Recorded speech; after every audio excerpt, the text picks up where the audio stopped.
man? What up? What up? What up? We are back with another edition of the ATL Three Style Live podcast. I am one of your co-hosts, Lee OG, and out there to the south side is my boy Banks. What up, Banks? What up? What up? What up? What's going on, Leo? How's everybody out there in internet land? How y'all feeling? Man, everybody, I hope is feeling good, hot fun in the summertime, Banks. It's that time of the year. We are now getting into the middle of the summer here. 4th of July just passed for everybody that, had a good time celebrating that or doing what they do, whether you celebrate or not. I'm hoping everybody was able to get a reprieve, do something you like, barbecue, go to the pool. I don't know. Do what you do. Banks, did you enjoy the 4th of July holiday? Absolutely. I just got back in town yesterday. I went down to the beach and like I told you earlier before, I'm doing a lot of traveling this summer. I'm going right back out in about a couple of more weeks. I'm going down to Texas and Houston. So I'm a traveling man. So I got to make it do what it do. Absolutely, man. You got to do it. You got to do it, man. You got to do it. You got to get out, travel, see, do some things, man. I'll be getting out here myself here in a couple of weeks. Checking. I don't know where yet, man. I ain't landed a destination on the map, but I'll probably be doing that here momentarily, and we'll figure that out, man. And get a chance to enjoy it for the summer, like I said. So, got to get that in, man. Got to get that in. A lot to talk about tonight, man. Of course, obviously, we'll get into it. We got some Braves talk. We got some Hawks talk, man. Talk about because the last podcast, I think we were going into the draft.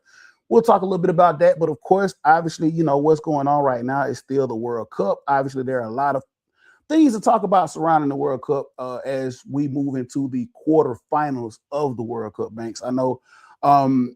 Hadn't watched it as much. We'll go through a couple of things here, man, that you might know or you might not know, but we'll kind of run through it here as we move into different segments, man. Before we get it started here, man, damn, I'm looking like Steve Wonder.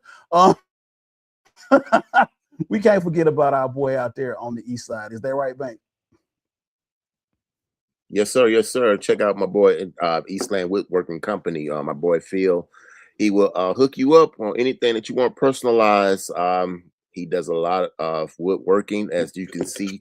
For example, like this, you can do coasters, or you can do plaques. He can do anything that you want that has your signature or your personal favorite team or anything that you want.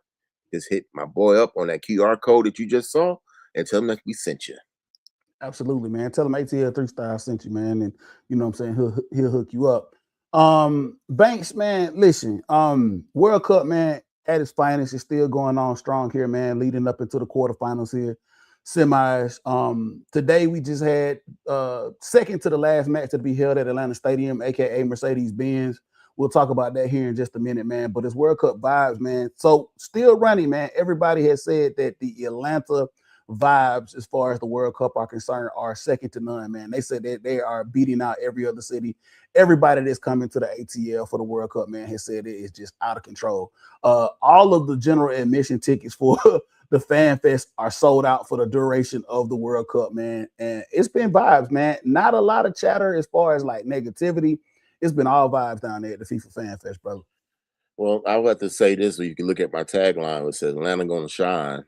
Listen, a lot of good feedback. If you look on social media, even on the news, you have a lot of people from different, not just Argentina, not just Egypt, when God, I can't even think of the country. It just escaped me.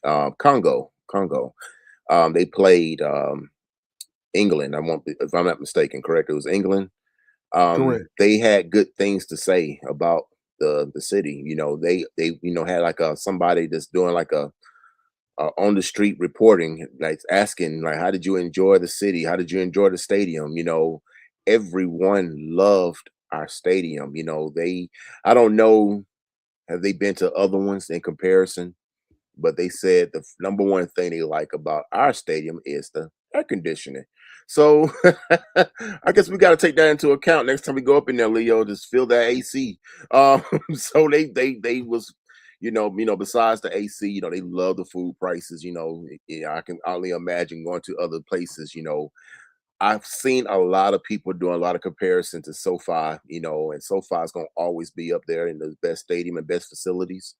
But it's an honor to hear that Atlanta Stadium is like one of the top ones still, to this day, and they enjoyed it. And like I said, it makes you feel proud as a native in the city to say, hey, that's part of our jewel, you know.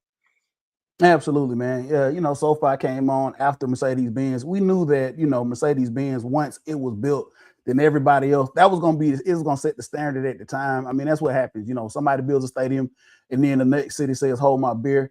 And that's, SoFi obviously is a beautiful facility out there. I mean, all the stadiums here in the United States have, I think, done an excellent job. I still kind of scratch my head at some of the stadiums that did host some games, but I think that maybe because regionally, from a fan perspective, they thought that it would do well at some of the stadiums here. I kind of scratching my head at like, the Philly, and I was like, it's nothing, nothing cool about Philly and Kansas City and Boston.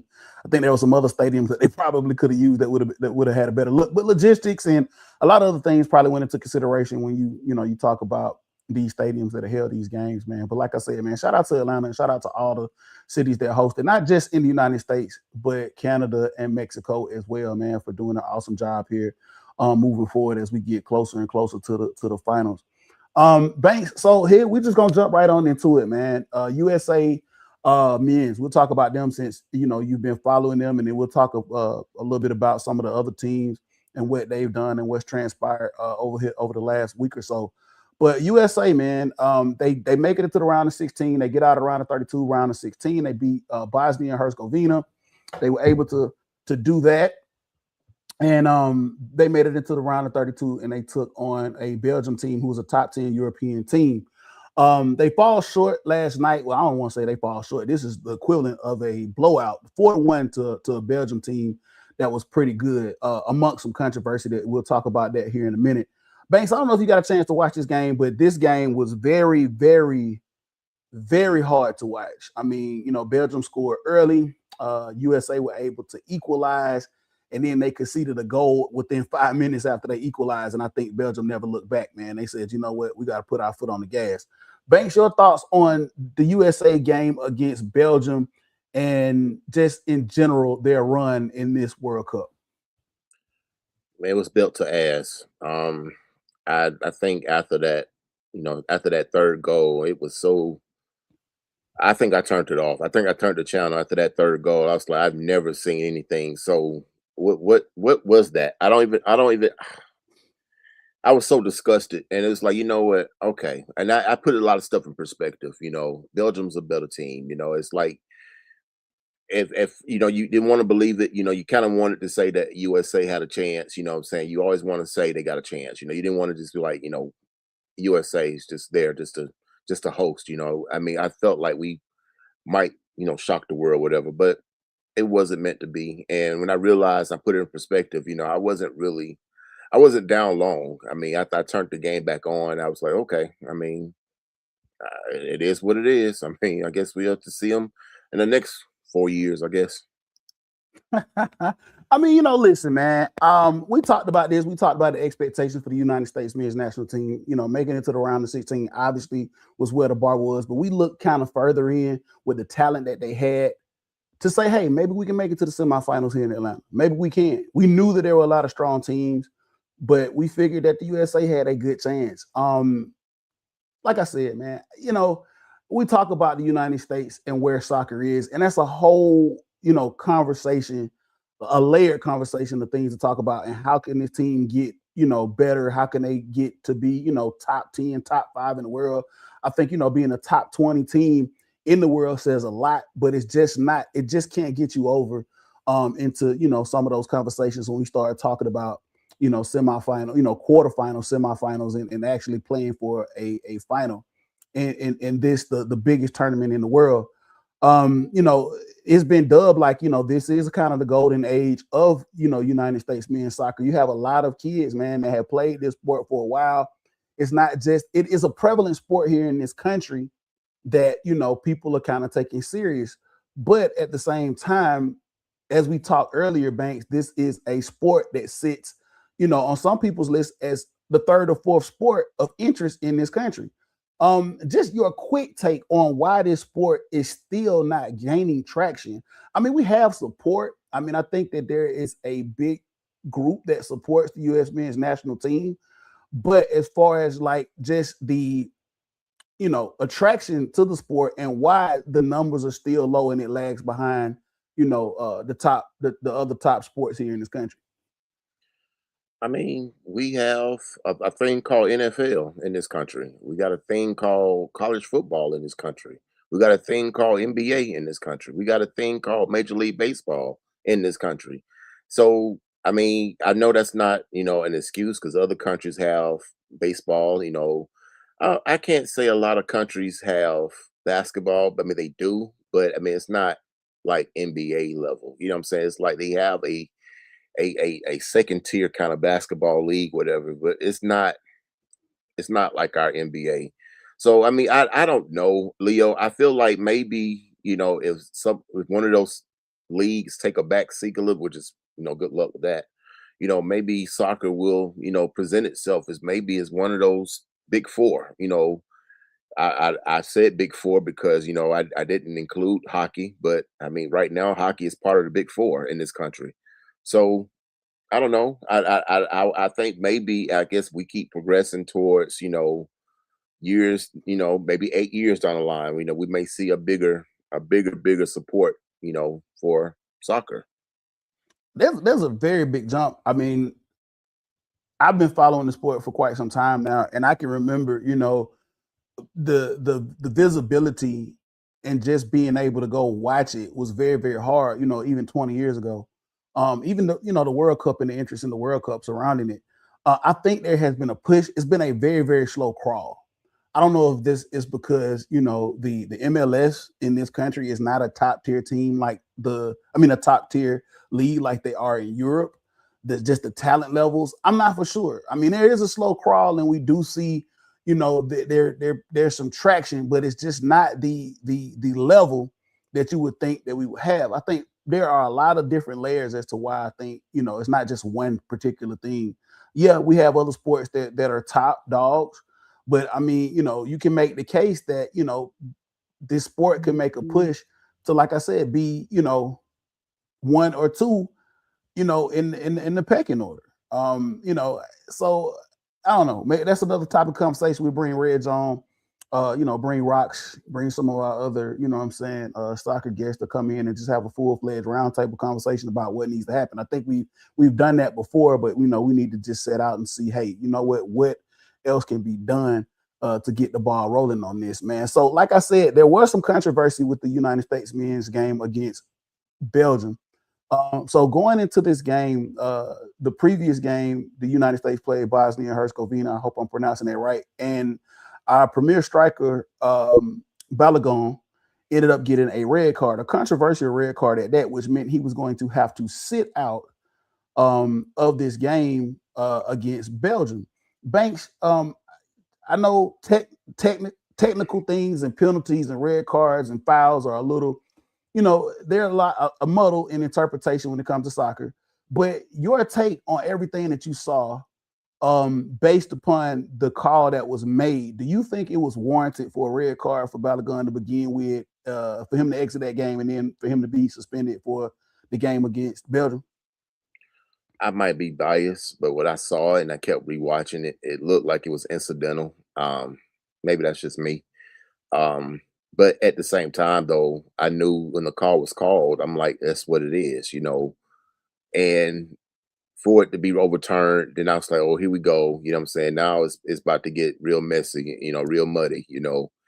And and as you can see at the end of this match, it got real political. So yeah, I mean, I for one, when it happened, I saw it in real time. I was kind of like, I'm not know about that. You know what I'm saying? But like I said, it was what it was. You're like, I just, we move, and then they talking about overturning stuff. Then I was like, oh, I don't know about all this. So yeah, that's my stance on that. Yeah, I mean, the call. I'm gonna be real. We'll keep it a buck, man. I mean, there was no initial red card call by the referee on the field. It went to VAR. That's a whole nother conversation when you talk to soccer fans about VAR and how they feel about it. But it goes to VAR, and I guess somewhere in the interpretation of the rule, the red card was warranted. I don't think at the time he was going for the ball. He was trying to get his footing. he did step on the player's foot. Obviously, was there some type of foul? Yeah, one could argue, and I think that there was a foul called on the field, but did it warrant a red? I mean, I think that a lot of fans, most soccer fans, would say no, it did not warrant a red, but it was given anyway. He had to exit. The U.S. had to play down a man for almost, I want to say close to 40 minutes to close out their Bosnia game, and they played beautifully. They really did. They held it together, man, and they was able to move on. But like you said, it was very controversial, and then move forward until 24 hours before kick against Belgium. All of a sudden, everybody's phone went off and said, "Hey, red card has now suspended. Balogun is able to play against Belgium." That's what we saw initially. Then I think about 30 to 45 minutes later, depending on who you got your source from, whether it was ESPN, BBC, whoever, it comes out that President Trump made a phone call to whoever, whether it was FIFA, whether it was the president of FIFA, to have them take a look at that, and also that lawyers were involved in that aspect of it as well. It became very, very politically charged at that point, so much to the fact that a lot of soccer fans like myself were conflicted as to what should happen, because of the political ramifications. Should Balogun sit? Should he play? How does this work? We know the geopolitical state of the world right now, Banks. Your thoughts on the president of the United States saying that he got involved and actually, quote unquote, made a phone call, an inquiry about the red card, and, that having to do with it being suspended, him being able to play against Belgium? I think he should have just stayed out of it. That's what I think. I don't think that's, I really don't like to talk on, in the midst of him. So I'm just gonna leave it at that. He had no business doing what he did, and he should have just stayed out of it. I mean, it could be a whole nother show talking about his antics and everything, but again, how I felt about it, I was so against it. So, it is what it is. Like I said, it happened exactly how I predicted, and sure enough, he was to blame for it, and now it's real ugly now. So there you go. There you have it. Yeah, man. I mean, for me, I just feel like we had come too far, regardless if Balogun was going to play or not. Like you said, Banks, I'm in total agreement with you that we should have kept, president should have kept out of that. Should have moved forward, and we should have played that game and let the chips fall what they may. Obviously, with Balogun playing, we still ended up getting smoked, but it made us look that much worse on the world stage. That, what I'm saying, we, tried to get our best striker back. We did, and we still got smoked. But I was very conflicted because, a lot of people were screaming for Balogun not to play, regardless, even if the red card suspension was rescinded, that he shouldn't play. And for me, I'm like, these players did not, I don't know if the U.S. men's national team asked the president to do what he did. But, these guys have trained and worked very, very hard to get to this level. I mean, like I said, biggest tournament in the world, I'm sure all of them wanted to play. And when Balogun got the opportunity to play and Pochettino found out that he was going to be able to play, they were going to give him that. But a lot of people were very conflicted in the fact that, the USA men's soccer team should have made a political statement and said, you know what, in spite of what the president did, he should be set. And we should, stick to the, what was initially handed down from FIFA. FIFA is no stranger to corruption. I mean, there are a lot of things that go on with a lot of different sports leagues, but this was just one of those things where it was, it had people torn. And especially with the reputation right now, geopolitically, like I said, with the United States, it just made for a big mess. And then after they lost, man, the internet just went crazy. It's undefeated, man. I think there was some videos of the Belgian players, my president, man. It was just a lot, man, to kind of process. And I think it's kind of marred the fact that I think the U.S. men's national team, they did decent. They should have done well. Obviously, the expectations were better, but I think that, this will go down as being a marred World Cup because of that. It's going to be they said it was going to be an asterisk anyway if they move forward, Banks, if the United States would have moved forward. But I think that this is going to be, an asterisk anyway because of what happened and then the outcome, of the game. But very unfortunate that it got politically charged the way that it did. But USA is out, moving into the quarterfinals right now, Banks, man. You got as of right now, we still got one game that's still set up. Right now, it's France and Morocco that will take place on July 9th. Spain and Belgium, that'll take place on July 10th. No way in England, July 11th.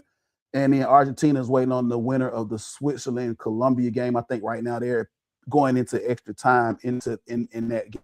In the No, quarterfinals. that's Banks, full time just now. those teams right there. That's full time now. Uh, Yeah, that just ended. So we did get a result. Yeah, it's So over. we did get a result. I'm sorry. Who won that game? I'm looking at the wrong one. I'm sorry. It was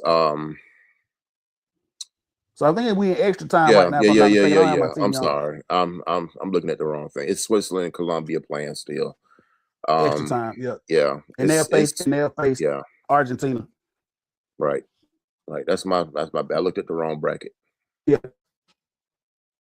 Now you good. Hey, so look, Banks, based on your just knowledge of world soccer, man. With those things left, and then obviously you have Colombia quarterfinals, man. Any countries that kind of stick out to you as far as, like, of course, obviously the defending world champs. You got France there, Spain, who's obviously picked to win it all at the beginning of the tournament. Any names stand out to you right now in the quarterfinal matchups?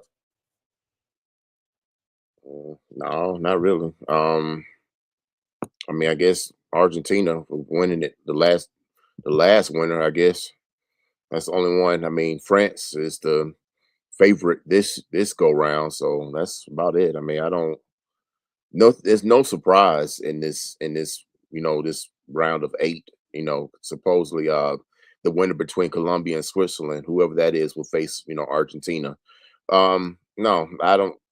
Nothing stands out to me. I mean, it's just, I guess, status quo as usual.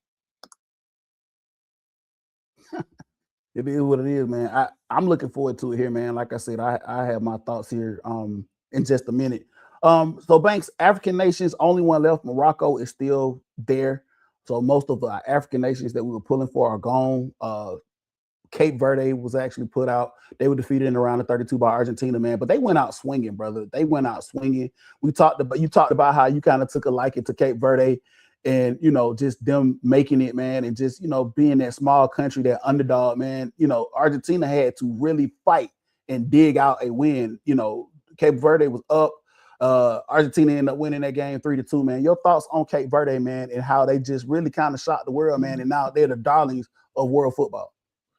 Yeah, it was disappointing to see them go out that way. I'm actually got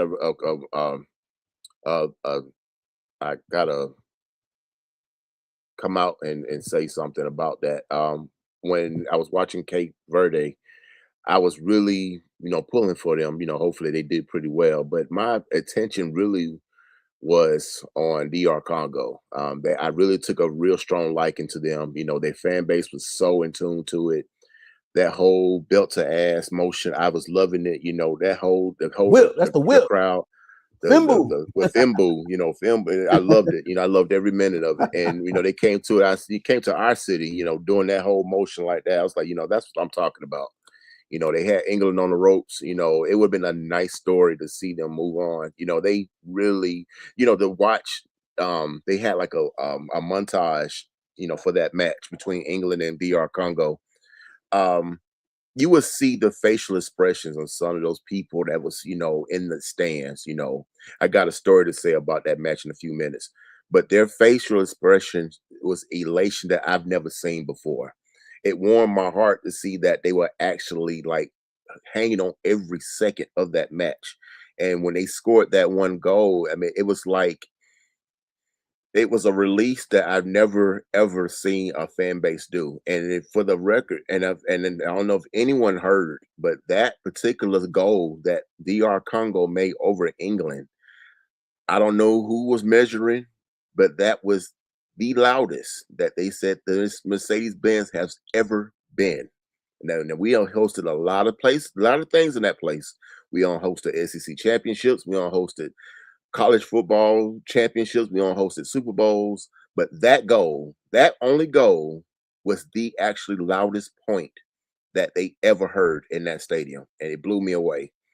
And if that was the loudest, and it was a 50-50 crowd. It wasn't like it was all DR Congo. I I don't think it mean, was 50-50. I want to say it's well, probably it might have been 70-30. 70-30, but it was a lot of light blue in that stands. But they said what that you heard was all from that fan base, and they were loud, and it was exceptional loud. It was like you heard it outside the stadium, and we're in a closed dome, brother, and you heard it outside, and it was like that was the loudest they ever heard that stadium erupt.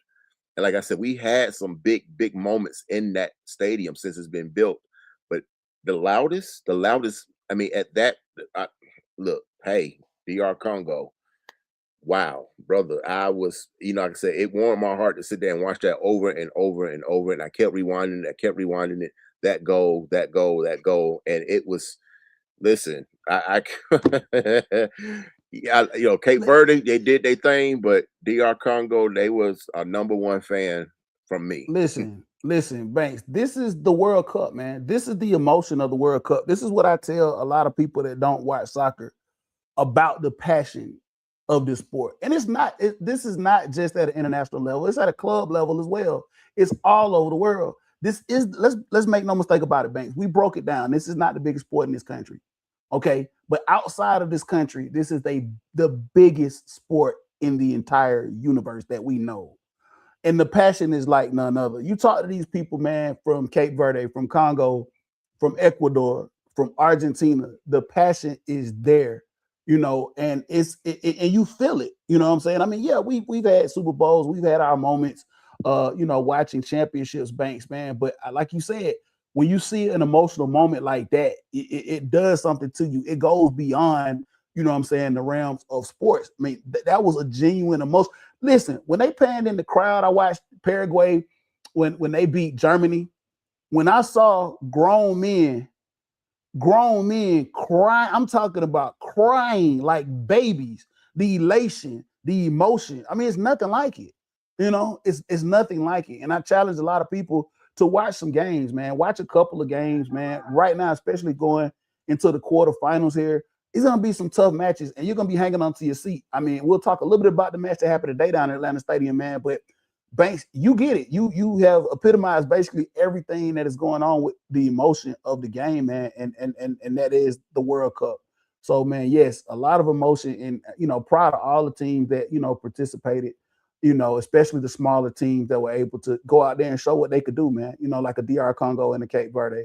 Playing very, very hard on the world stage against some of the best teams. DR Congo took England, toe to toe on the ropes. Cape Verde took Argentina, the best football team in the world, on the ropes. So yeah, man, absolutely crazy. That the emotion came out like that. Let's talk about this one last game, and then we'll move on. So today, Atlanta Stadium, like I said, the second to last game that Atlanta will host. Obviously, they hosted the game today. They will host the semifinal, and that will be the end of the Atlanta Stadium's reign for this 2026 World Cup. Argentina versus Egypt, man. This was a match that was absolutely insane. You talk about emotions. Banks, I don't know. I know you said that you had some things that were going on, but let me tell you something, man. This game was from start to finish an emotional roller coaster. Here you have Argentina, like I said, the defending champions against, one of the last two teams from Africa remaining standing, Egypt. And Egypt in its own right is a great football team. They have a great soccer team. Egypt goes up 2-0 going into the half over Argentina. Messi misses a pen. He botches a penalty kick. It gets blocked. Momentum to Egypt going into the half. And once again, this Argentinian football team, they shows everybody why they are who they are and why they are the defending champions. They come out in the second half. They come out slow, but they come out aggressive. They attack. They scored 3 goals to end up winning this game 3-2. Two of the last goals that they scored, one to go ahead was in stoppage time.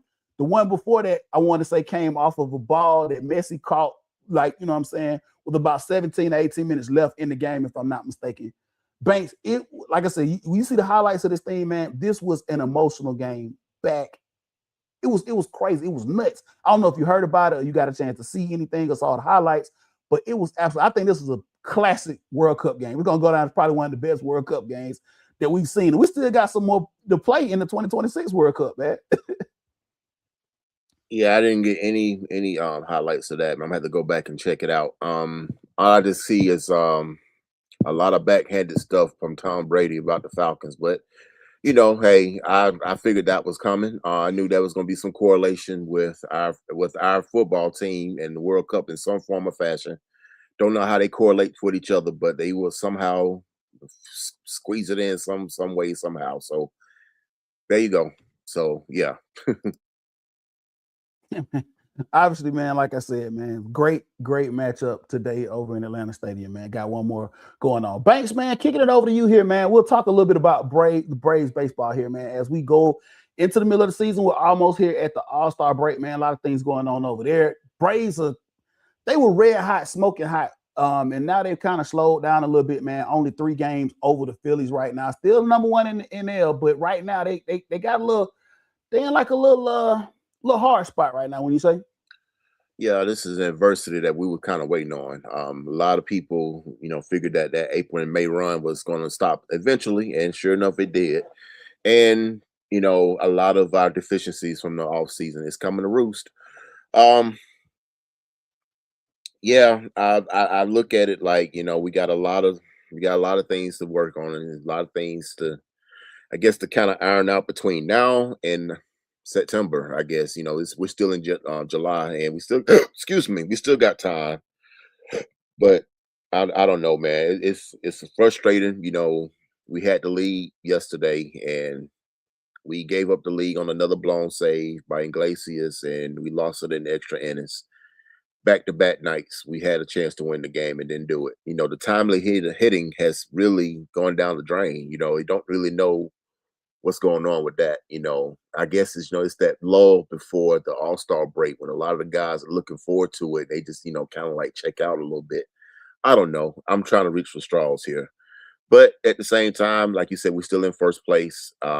3 games. It's when we were just up double digits. So let's see if we can keep pace with it.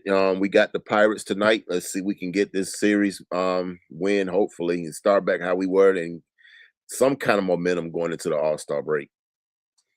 Absolutely. 5 Braves going into the All-Star game. Albies, Drake Baldwin, I think Matt Olson, Chris Sale, and Iglesias that you just talked about here. Your thoughts on those 5 going to the All-Star game? And well deserved for all 5. It's a shame that we can't talk about Michael Harris not being in there. I think he's well deserving. Of course, Acuna with an injury, and he was actually having a All-Star year. So it's unfortunate for those two. Maybe how they'll slip somebody in at the last minute. Maybe Michael Harris can slip in there, but Michael Harris deserved to be there this season. He was playing his butt off. But yeah, as for Albies and Drake Baldwin, good for those two, man. Those two deserve it. Mike Olsen has been knocking the cover off the ball lately. I don't know if you've been watching. He had a home run that he hit in the chop house yesterday. I mean, he knocked it on the second level of the chop house. I mean, he is basically swinging these hitting these balls so hard, man. It don't even look like they're out the park. They like pop-ups, and they getting out of here. So he's putting some juice on these balls. We knew Chris Sale. There was no surprise with that. Iglesias, I was a little surprised, but since he's kind of on the downswing, he's been giving up a lot of runs lately. Where he was on fire, in April, May, he was lights out, and then all of a sudden, I guess he's back to his old in Rice Iglesias. We don't want to see that Iglesias, but yeah, most deserving for those 5 guys. Hope they can represent the city well.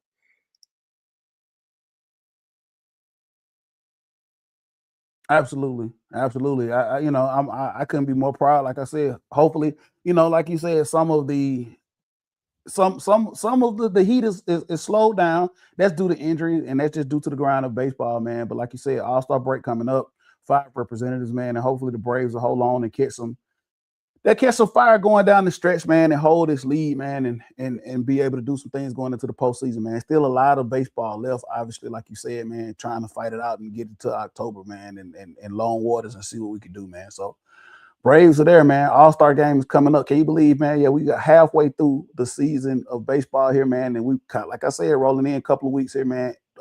Everybody start reporting for NFL and college camp, man. And we probably like less than 100 days somewhere. I didn't actually do the math to see where we are from kickoff for college Brother, football we and are 2 NFL. weeks away from the first 2 teams to check in the training camp.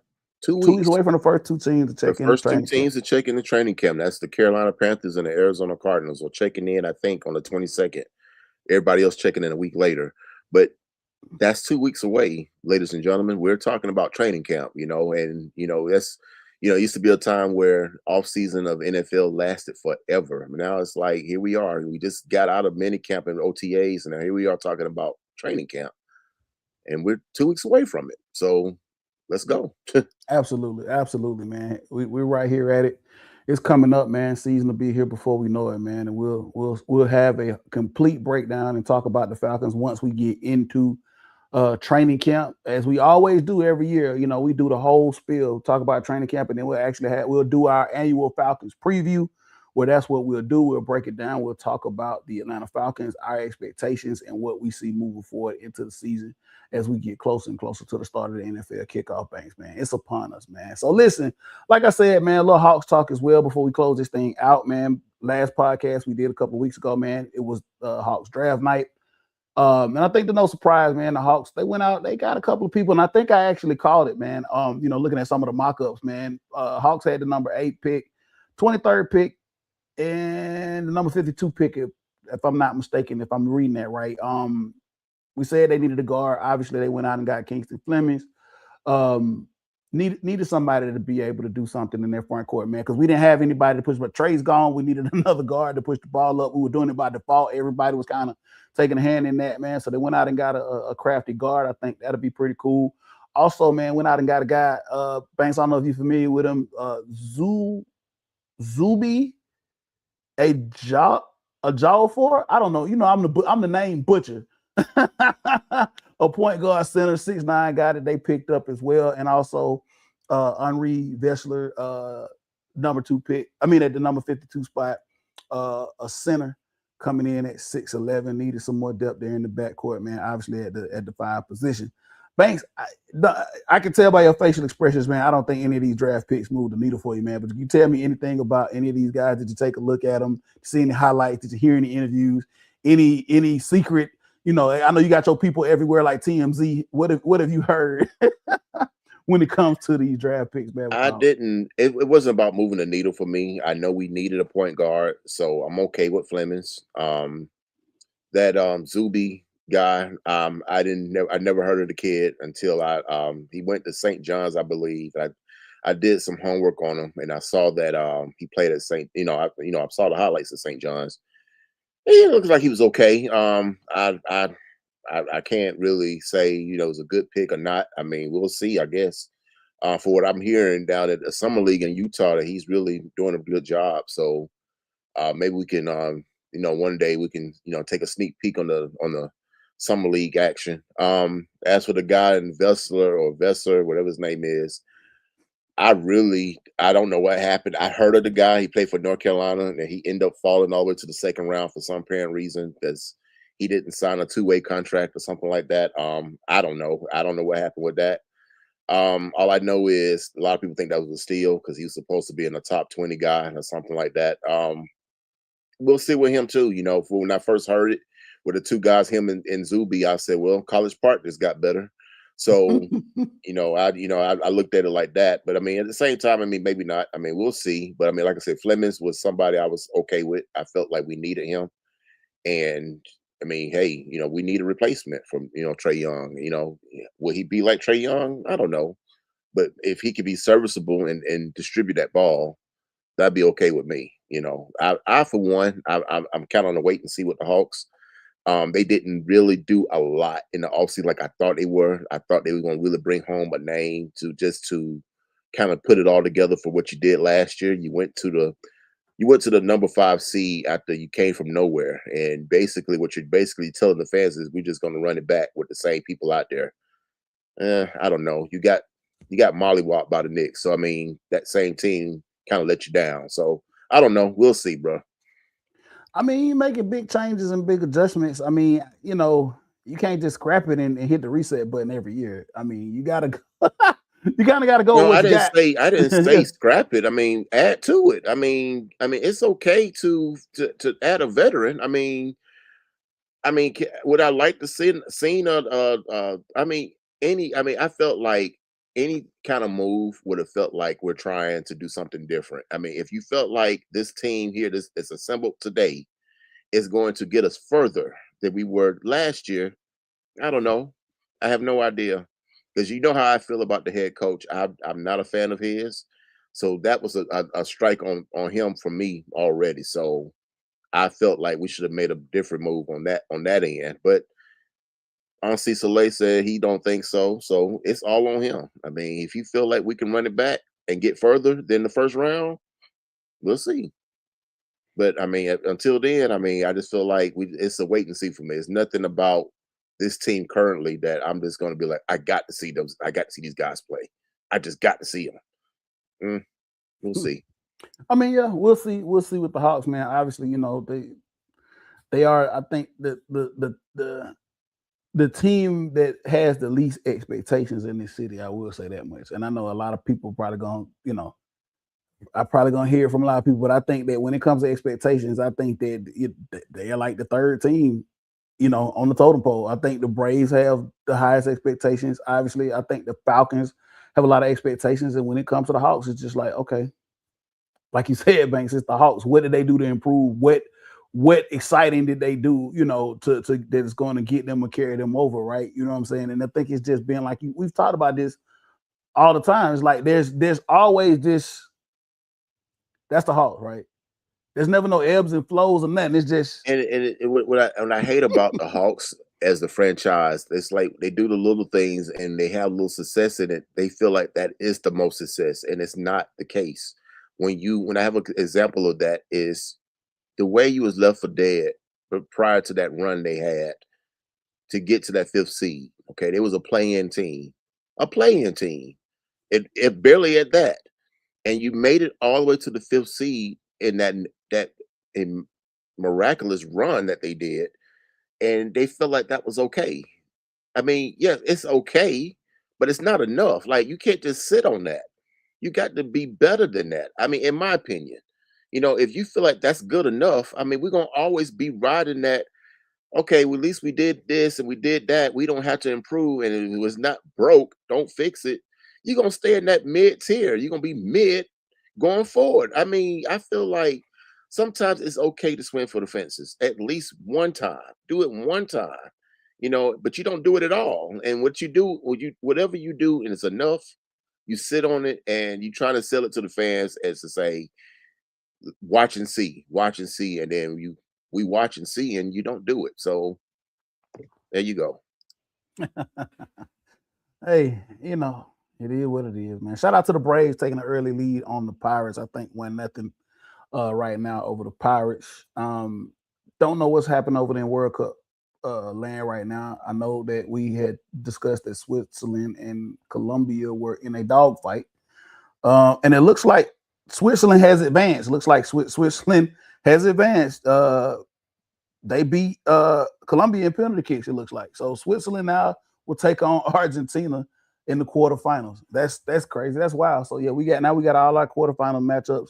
I think we got a couple of days of rest, and then we'll get right back into it for the quarterfinals, man. So looking forward to that over there as well. All right, Banks, man. Listen, man, not a lot, we still in that summer, man. We got it in, man. World Cup going strong. Obviously, the Braves got the Falcons coming up right around the corner, so we'll definitely be talking about camp and talking about them. And we'll see what the Hawks going to do. Like I said, we'll peep in on a couple of these summer league games and see what them young boys doing that'll make, like you said, the College Park Skyhawks a lot better over there, man. Banks, let everybody know where they can find you at, brother, before we close it out. You can find me at Antoine Jarrell Banks on Facebook or Baby Banks 80 on Instagram.